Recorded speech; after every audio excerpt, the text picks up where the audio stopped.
How was this made, Calcutta Comedy company जो है जहाँ पे हम लोग बैठे हैं? हाँ, इट डेट्स बैक, अगर मैं हिस्टोरिकली कहूँ तो 7 साल पहले, जब इन 2015 चाय वाला, जो कि एक कैफ़े है टॉलीगंज में, जिसके बिल्कुल बाजू में कैलकाटा कॉमेडी कंपनी है। तो अभी हम लोग जहाँ पे बैठे उसके बाजू वाले प्लॉट में ही है चाय वाला। It's a very famous cafe in Calcutta. उसके जो ओनर हैं वो हमारे मित्र हुए, जो सुकृत उनका नाम है, और he is also the founder of Calcutta Comedy company. Okay. मेरे साथ मैं को फाउंडर, और हम दोनों ने मिलकर ये काम शुरू किया। तो ये बात है 2015 की, जब कैफ़ेज़ में जाकर हम लोग स्टैंड अप कॉमेडी के ओपन माइक के लिए स्पॉट्स, आई मीन स्टेज ढूंढते थे। हम कैफ़े ओनर से बात करते थे कि जब आपके यहाँ पे लोग रहें ऐसी कोई शाम में जाकर हम अपना जोक टेस्ट करेंगे, जो ओपन माइक जिसे कहा जाता है। तो ऐसे बड़े सारे कैफ़ेज़ में जाने के बाद कुछ कुछ कैफ़ेज़ ने माना, उनमें से एक था चाय वाला। अच्छा। और उसको उस ज़माने में क्यूरेट करते थे वैभव सेठिया, सौरभ घोष, अनिर्बान दासगुप्ता, आज जो कि बहुत नामचीन लोग हैं कॉमेडी के दुनिया में, हिंदुस्तान की कॉमेडी में। ये अनिर्बान दासगुप्ता या वैभव सेठिया, सौरभ घोष, सबको बहुत ही ऊंचा दर्जा दिया जाता है और बहुत ही अच्छे हैं। तो इन सब ने अपना पहला, मतलब अपना ओपन माइक का सफ़र चाय वाला से ही शुरू किया था। इनफैक्ट आपके पीछे जो माइक स्टैंड रखा हुआ है, वो माइक स्टैंड 7 साल पुराना है। इस माइक स्टैंड पे कैलकाटा में जो परफॉर्म करते थे उस ज़माने में, वो से लेकर यहाँ पर जो आते थे, मतलब for that Biswa, I guess इस माइक स्टैंड को यूज़ बिस्वा, किए, कल्याण रथ, हाँ, Biswa Kalyan. If I am not wrong. मैं, मतलब मैंने अपनी आंखों से तो चिराग विराग सबको देखा है परफॉर्म करते हुए। तो बड़े सारे लोग उस ओपन माइक में आते थे और वो सब आके यहाँ पर परफॉर्म करते थे। एग्जैक्टली मैं, क्योंकि अब ना तस्वीरें, फोटोग्राफिक मेमोरी तो मेरी नहीं है एकदम कि मैं आपको बता सकूं, लेकिन बड़े सारे लोग आए थे। एग्जैक्टली कौन कौन आया था नहीं बता सकता, बट बड़े सारे लोग इसी जगह पे, ये ओपन माइक तब शुरू हुआ था।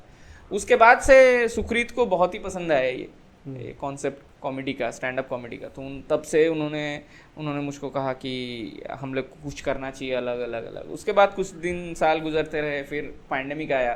पैंडेमिक में आने के बाद, पैंडेमिक ख़त्म होने के बाद बोला कि भाई बहुत टाल लिए हम लोग, अब इसको करना है।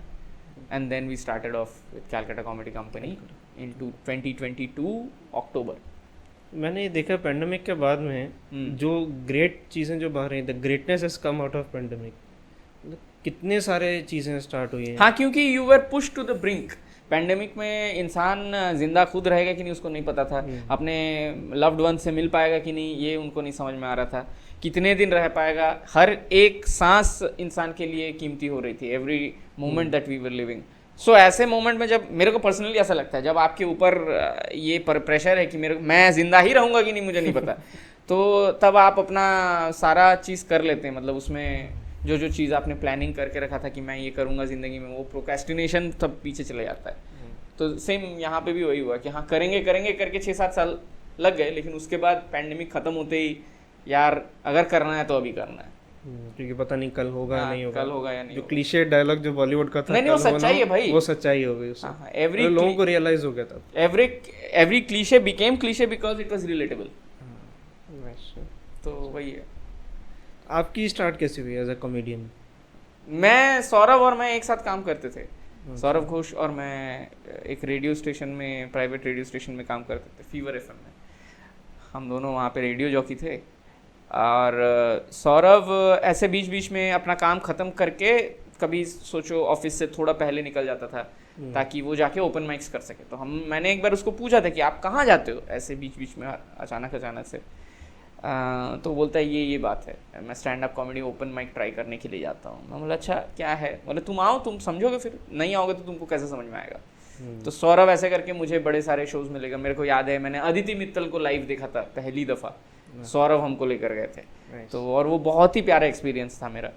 इनफैक्ट किसी भी मतलब Aditi was the first person जिनको मैंने एकदम 40 मिनट का ऑलमोस्ट सोलो परफॉर्म करके देखा था। मैंने उनको परफॉर्मेंस देखा था और मुझे बहुत भाया था वो, मतलब बहुत अच्छा लगा था मुझे। सम रियली, कुछ तो लाइन्स अभी भी मुझे याद है उस सेट के जो उन्होंने परफॉर्म किया था। तो वो मैंने देखा। सौरभ के चलते I saw Zakir Khan for the first time. Nice, वो मेरे और भी जैसे आप बैठे हो बिल्कुल उसी तरीके से मेरे सामने वो बैठे थे। और तभी से एक बात, मतलब जो बड़ा बनने वाला रहता है, या फिर ये तो हम नहीं कह सकते कि वो कितना बड़ा बनेगा आगे जाकर, लेकिन उसके लिए जो तैयारी थी वो उनमें तब भी थी, और वो समझ में आता था कि वो कितने डेडिकेटेड थे। आज वो 5,000 लोगों के सामने परफॉर्म करते थे, आप विश्वास नहीं करोगे, मैंने उनको 8 जन के सामने परफॉर्म करते देखा था, और उन्होंने शो कॉल ऑफ नहीं किया था। ऐसा नहीं कि मैं शो, इतने कम लोग हैं मैं शो नहीं करूँगा, लेकिन बहुत ही इंटरेक्टिव करके किया। बोला 8 ही जन हो, तुम लोग करीब आओ, थोड़ा सा सामने सामने आकर बैठो, कहानी सुनाते हैं। तो पहली दफ़ा मैंने उनको तब सुना था। तो ये सौरभ के कारण ही I was introduced into stand up comedy. और एक बार जो कॉमेडी कर ले तो उसको चस्का लग जाता है किसी न किसी तरीके का। Always comedian, at least stand up में ये वाली बात है। तो अगर आप स्टैंड अप से एग्जैक्टली आप स्टेज पे नहीं भी चढ़ते हो, आप उसके साथ जुड़े रहना चाहते हो, वो इतना प्यारा एक फीलिंग देती है आपको, जब एक बार आपको पता चल जाए कि आपकी बोली हुई बातों पर लोग हंस रहे हैं। ये